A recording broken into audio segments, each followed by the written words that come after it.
Bonjour, bonjour, bonjour bien-aimés ou bonsoir. Que Dieu bénisse tout un chacun.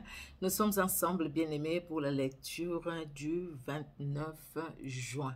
Que Dieu dans son amour bénisse ces moments. Nous allons prier. Nous te louons, tendre Père, parce que tu es Dieu, tu es redoutable. Aucun Dieu ne peut s'égaler à toi. Aucun Dieu ne peut se comparer à toi. L'unique et le véritable, c'est toi. Le Dieu qui garde, qui sauve et qui délivre, c'est toi, éternel Dieu des armées. Béni soit ton nom et merci pour le souffle de vie. Merci Seigneur pour la force. Merci pour la soif de ta parole dans nos cœurs. Et merci pour ce temps que tu nous accordes. Merci d'étendre ta main puissante et de bénir Seigneur et tout un chacun de nous et chaque membre de nos familles. Bénis ces moments. Que ce moment t'honore. Cher Saint-Esprit, nous avons besoin de toi. Glorifie Jésus-Christ dans nos cœurs et glorifie Jésus-Christ par sa parole. Que l'honneur et la gloire montent à toi, Seigneur, au nom de Jésus-Christ. Amen. Amen, amen, amen. Nous sommes ensemble pour la lecture du 29 juin. Nous allons lire Josué 1er. Nous avons fini avec Deutéronome, qui est le livre de Deutéronome. Le livre de Deutéronome avec les 34 chapitres. Nous avons fini les 34e chapitre que nous avions lu hier, les 33 et les 34. Et nous commençons par les livres de... Nous continuons avec les livres de Josué que nous allons commencer aujourd'hui. Là, Moïse n'est plus. Moïse est mort sur la montagne dans Moab. Moïse est mort et Josué prend la relève. Mais Moïse a préparé Josué. Moïse a imposé les mains sur Josué. Moïse a béni la vie de Josué. Moïse a honoré ce que Dieu lui a dit de prendre Josué à sa succession et Moïse a formé Josué. Et maintenant, nous sommes avec Josué. Nous allons voir comment Dieu va l'utiliser aussi puissamment pour la délivrance des enfants d'Israël, pour la libération des enfants d'Israël et surtout pour la répartition des contrées de la ville ou des villes qui devraient, toute la contrée que Dieu leur a donnée, les pays où coule le lait et le miel, ceux qui ont eu avant de traverser le Jourdain, ceux qui ont eu aussi après les traversées du Jourdain. Et avec Josué, comme Dieu a dit à Moïse, que tu vois la ville de loin, regarde partout où je vais donner aux enfants d'Israël, mais toi-même tu n'entreras pas parce que tu ne m'as pas honoré. Tu as frappé les rochers au lieu de parler aux rochers et tu ne m'as pas honoré devant les enfants d'Israël. Et Dieu a tenu à sa parole. Moïse est sauvé. Moïse, c'est lui-même Dieu qui l'a enterré. La Bible nous a dit, nous avions lu ça hier dans Deutéronome 34. Dieu, Moïse est dans la gloire. Moïse, c'est Dieu lui-même qui l'a enterré. Dieu a préparé Moïse même pour sa mort. Il lui dit, voilà, tu montes, tu regardes et tu mourras là. Comme Aaron aussi est mort sur la montagne des Hors. Et lui, c'était sur... à Moab, au fait, sur cette montagne-là. Vous voyez, bien aimé. Et maintenant, nous sommes dans les livres de Josué. Nous commençons bien sûr par le premier chapitre de Josué. Nous allons lire Ésaïe 61, nous allons lire les psaumes 147 et nous allons lire Proverbe 18, des 4 à 5. Merci Seigneur Jésus-Christ. Nous commençons par les livres de Josué. Josué, le premier chapitre. Après la mort de Moïse, serviteur de l'Éternel, l'Éternel dit à Josué, fils de Nun, serviteur de Moïse, « Moïse, mon serviteur, est mort. Maintenant, lève-toi, passe ce Jourdain, toi et tous ces peuples, pour entrer dans le pays que je donne aux enfants d'Israël. Tout lieu que foulera la plante de votre pied, je vous le donne, comme je l'ai dit à Moïse. » Vous aurez pour territoire depuis le désert et le Liban jusqu'au grand fleuve, le fleuve de l'Euphrate, tout le pays des Hétiens et jusqu'à la grande mer vers le soleil couchant. Nul ne tiendra devant toi tant que tu vivras. Je serai avec toi, comme j'ai été avec Moïse. Je ne te délaisserai point, je ne t'abandonnerai point. Nous voyons déjà ce que Dieu a dit à Moïse pour Aaron et pour les enfants d'Israël. Je ne te délaisserai point, je ne t'abandonnerai point. Et voilà que Dieu maintenant, quelque part, il est en train d'enfoncer le clou pour affermir encore les cœurs de Josué, un jeune qui va prendre la relève d'un travail vraiment difficile, conduire le peuple d'Israël, un peuple qui n'était pas facile. Un peuple qui n'était pas facile. Et Dieu lui rappelle encore ce qu'il lui avait dit par Moïse. Dieu, bon, il est vraiment merveilleux. Il dit, je ne te délaisserai point, je ne t'abandonnerai point. Mais toi, Josué, fortifie-toi et prends courage, car c'est toi qui mettras ce peuple en possession du pays que j'ai juré à leur père, de leur donner. Fortifie-toi seulement et aie bon courage en agissant fidèlement selon toute la loi que Moïse, mon serviteur, t'a prescrite. Ne t'en détourne ni à droite ni à gauche, afin de réussir dans tout ce que tu entreprendras. Alléluia. Que ce livre de la loi ne s'éloigne pas de ta bouche. C'est ce que le verset 8 nous dit. Que ce livre de la loi ne s'éloigne point de ta bouche. Médite-le jour et nuit pour agir fidèlement selon tout ce qui est écrit. Car c'est alors que tu auras du succès dans tes entreprises. Et c'est alors que tu réussiras. Tout tourne autour de la parole de Dieu. Bien-aimé, celui qui mon nom Jésus-Christ dit, garde ma parole. Le psalmiste a dit, je serre ta parole dans mon cœur afin de ne pas pécher contre toi. C'est que la parole de Dieu, bien-aimé, qui nous met au large. La parole de Dieu qui nous protège. La parole de Dieu qui nous empêche de tomber dans les ténèbres, de tomber dans l'idolâtrie, obéir à la parole. Et Dieu insiste sur la parole. Et même pour Josué, pour Moïse, c'était toujours tel que Dieu l'a ordonné à Moïse. Moïse fit tel que Dieu lui a ordonné, tel que Dieu lui a ordonné. Et les enfants d'Israël, sur Moïse, tel que Dieu a ordonné à Moïse, tel que Dieu a ordonné à Moïse. Et ici, Dieu parle à Josué. Josué devrait suivre aussi ce que Dieu a dit à Moïse. Et Dieu insiste sur la parole. Sur la parole. Vous qui au fait, si vous êtes sur Facebook ou YouTube, vous voyez la parole de Dieu, vous zappez la parole de Dieu. Non. Ne zappez pas la parole de Dieu. Écoutez la parole de Dieu. Lisez la Bible. Méditons, bien aimé, la parole de Dieu. Elle est importante. Ne zappez pas. Surtout sur cette plateforme, parce que nous sommes dans la vérité. C'est la parole de Dieu pure, non diluée. La parole de Dieu n'est pas diluée sur cette plateforme. C'est la parole de Dieu pure, pure, pure. Ni ajout, ni retrait. Pure. Vous voyez, suivez la parole de Dieu. Elle est importante. Que ce livre de la loi ne s'éloigne point de ta bouche. Le verset 8, je suis un 8. C'est un verset que nous connaissons, que nous récitons même. Médite-les jour et nuit. Et la Bible dit, pour agir fidèlement selon tout ce qui est écrit, car c'est alors que tu auras du succès dans tes entreprises, c'est alors que tu réussiras. Alléluia. Donc, la réussite dépend aussi de la fidélité que nous avons à la parole de Dieu. Vous voyez, bien aimé, nous devons aimer la parole de Dieu, la soif de la parole de Dieu. Ne t'ai-je pas donné cet ordre? Fortifie-toi et prends courage. Ne t'effraie point, ne t'épouvante point, car l'Éternel ton Dieu est avec toi dans tout ce que tu entreprendras. Josué donna cet ordre aux officiers du peuple. Parcourez les camps et voici ce que vous commanderez au peuple. Préparez-vous des provisions, car dans 3 jours, vous passerez ces Jourdains pour aller conquérir les pays dont l'Éternel, votre Dieu, vous donne la possession. Josué dit aux Rubénites, aux Gadites et à la demi-tribu de Manassé, rappelez-vous ce que vous a prescrit Moïse, serviteur de l'Éternel, quand il a dit, l'Éternel, votre Dieu, vous a accordé du repos et vous a donné ces pays. Vos femmes, vos petits-enfants et vos troupeaux resteront dans les pays que vous a donné Moïse de ces côtés-ci du Jourdain. Mais vous tous, hommes vaillants, vous passerez en armes devant vos frères et vous les aiderez jusqu'à ce que l'Éternel ait accordé du repos à vos frères comme à vous et qu'ils soient aussi en possession du pays que l'Éternel votre Dieu leur donne. Puis vous reviendrez prendre possession du pays qui est votre propriété et que vous a donné Moïse, serviteur de l'Éternel, de ces côtés-ci du Jourdain, vers le soleil levant. Ils répondirent à Josué en disant, nous ferons tout ce que tu nous as ordonné et nous irons partout où tu nous enverras. Nous t'obéirons entièrement comme nous avons obéi à Moïse. Veille seulement l'Éternel ton Dieu être avec toi comme il a été avec Moïse.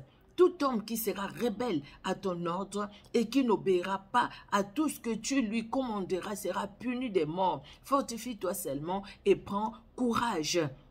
Alléluia, alléluia, notre Dieu est bon. Voilà, il rappelle, Josué rappelle aux enfants d'Israël ce que l'Éternel a dit par Moïse. Les tribus des Rubénites, des Gadites et la demi-tribu de Manassé, ils avaient déjà leur possession. Sous Moïse, Moïse leur a montré leur possession. Mais ce n'était pas fini. Josué devrait continuer ce que Moïse n'a pas fait, la suite de ce que Moïse était en train de faire. Donc c'est Josué qui devrait donner, répartir la possession des enfants d'Israël. Nous allons voir ça. Mais il demande aux Rubénites, aux Gadites et à la demi-tribu de Manassé, écoutez, vos femmes, vos enfants vont rester, mais vous allez aider vos frères pour aller conquérir aussi les villes que Dieu leur a données. Après, vous allez revenir et vous allez prendre possession de l'endroit que Dieu vous a donné aussi. Donc, l'unité. Vous voyez, hein, l'unité. Ils devraient ensemble aller combattre. Ils devraient ensemble aller s'entraider. Et pourtant, c'est Dieu qui leur a donné cette contrée-là. Ils pouvaient dire, écoutez, c'est Dieu qui nous a donné, écoutez, nous, on y va, chacun dans sa tribu, et selon sa tribu, dans la ville où Dieu veut, écoutez, on y va là-bas et puis on s'installe. Mais Dieu ne leur a pas laissé comme ça. Ils pouvaient le faire parce qu'il est Dieu. Mais eux aussi, ils avaient leur part à faire. Dans l'obéissance et combattre les bons combats. Dans l'obéissance et faire ce que Dieu leur a demandé de faire. Afin que les nations qu'ils ont trouvées là-bas puissent quitter et qu'eux prennent l'endroit. Ceux qui résistaient, ils étaient tués. Ceux qui ne résistaient pas, ils s'enfuyaient, comme à Jéricho. Ils s'enfuyaient. Vous voyez, mais Dieu est merveilleux. Nous allons aller dans le Ésaïe 61. Ésaïe 61, la Bible nous dit: l'Esprit du Seigneur, l'Éternel, est sur moi, car l'Éternel m'a oint pour porter de bonnes nouvelles aux malheureux. Il m'a envoyé pour guérir ceux qui ont les cœurs brisés, pour proclamer aux captifs la liberté et aux prisonniers la délivrance, pour publier une année de grâce de l'Éternel et un jour de vengeance de notre Dieu, pour consoler tous les affligés, pour accorder aux affligés de Sion, pour leur donner un diadème au lieu de la cendre, une huile de joie au lieu du deuil, un vêtement de louange au lieu d'un esprit abattu, afin qu'on les appelle des térébintes de la justice, une plantation de l'Éternel pour servir à sa gloire. Ils rebâtiront sur d'anciennes ruines, ils relèveront d'antiques décombres, ils renouvelleront les villes ravagées, dévastées depuis longtemps. Des étrangers seront là et feront paître vos troupeaux. Des fils de l'étranger seront vos laboureurs et vos vignerons. Mais vous, on vous appellera sacrificateurs de l'Éternel. On vous nommera serviteurs de notre Dieu. Vous mangerez les richesses des nations et vous vous glorifierez de leur gloire. Au lieu de votre opprobre, vous aurez une portion double. Au lieu de l'ignominie, ils seront joyeux de leur part. Ils posséderont ainsi les doubles dans leur pays et leur joie sera éternelle. Car moi, l'Éternel, j'aime la justice, je hais la rapine avec l'iniquité. Je leur donnerai fidèlement leur récompense et je traiterai avec eux une alliance éternelle. Leur race sera comme parmi les nations et leur postérité parmi les peuples. Tous ceux qui les verront reconnaîtront qu'ils sont une race bénie de l'Éternel. Alléluia, les dieux de la différence. Je me réjouirai en l'Éternel. Mon âme sera ravie d'allégresse en mon Dieu, car il m'a revêtu de vêtements du salut. Il m'a couvert de manteaux de la délivrance, comme le fiancé s'orne d'un diadème, comme la fiancée sépare de ses joyaux. Car comme la terre fait éclore son germe, et comme un jardin fait pousser ses semences, ainsi le Seigneur, l'Éternel, fera germer le salut et la louange en présence de toutes les nations. Alléluia. Gloire au Seigneur qui prend soin de nous, qui prend soin de ses enfants. Bien-aimés dans le Seigneur. Aujourd'hui, peut-être un sujet de raillerie, de moquerie, bien-aimé dans le Seigneur, mais attaché à Jésus-Christ de Nazareth, sa gloire ne tardera pas à paraître. Alléluia. Gloire au Seigneur. Nous allons aller dans les psaumes 147. Alors, les psaumes 147, nous lisons au nom de Jésus-Christ. Louez l'Éternel, car il est beau de célébrer notre Dieu, car il est doux, il est bienséant de les louer. L'Éternel rebâtit Jérusalem, il rassemble les exilés d'Israël, il guérit ceux qui ont les cœurs brisés, et il pense leurs blessures. Il compte le nombre des étoiles, il leur donne à toutes des noms.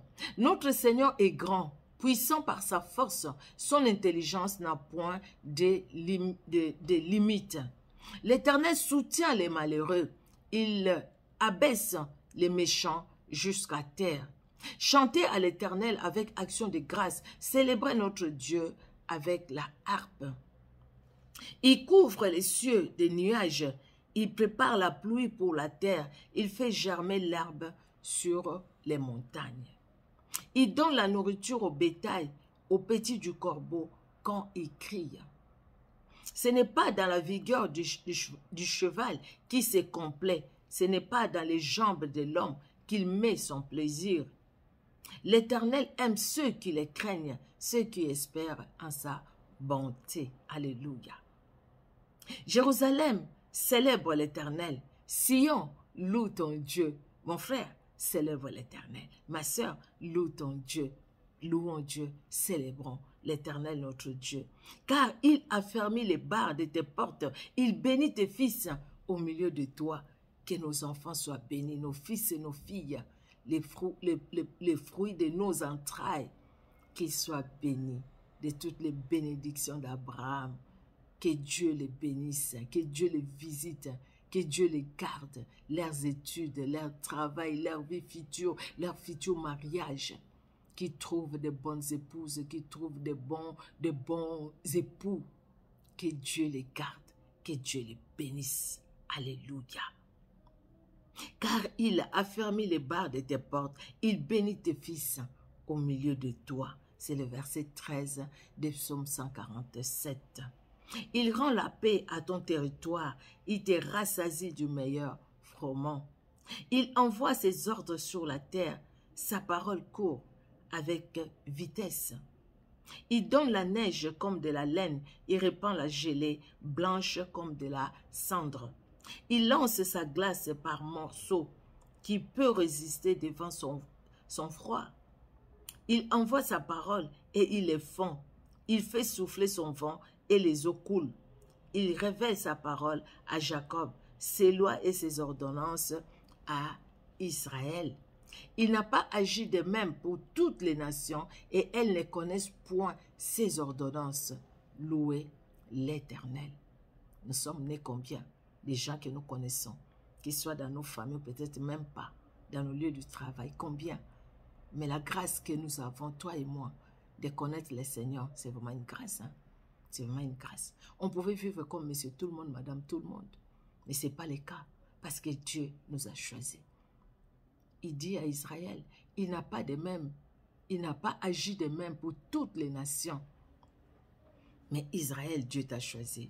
Mon frère, ma soeur, Dieu nous a choisis pour lui et pour sa gloire. Que Dieu vous bénisse. Nous allons finir par Proverbe 18, des 4 à 5. Alors, Proverbe 18, des 4 à 5, la Bible nous dit, les paroles de la bouche Les paroles de la bouche d'un homme sont des eaux profondes. La source de la sagesse est un torrent qui jaillit. Il n'est pas bon d'avoir égard à la personne du méchant pour faire tort au juste dans les jugements. Il n'est pas bon d'avoir égard à la personne du méchant pour faire tort au juste dans les jugements. Ça, c'est vraiment un grand problème. Il y a des gens qui nous haïssent par procuration.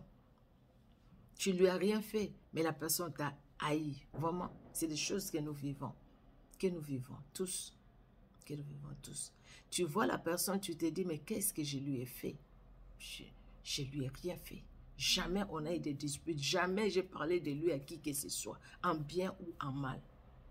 Mais quand tu vas demander au Seigneur, le Seigneur peut nous ouvrir les yeux et nous révéler ce qui sont ces personnes-là en réalité.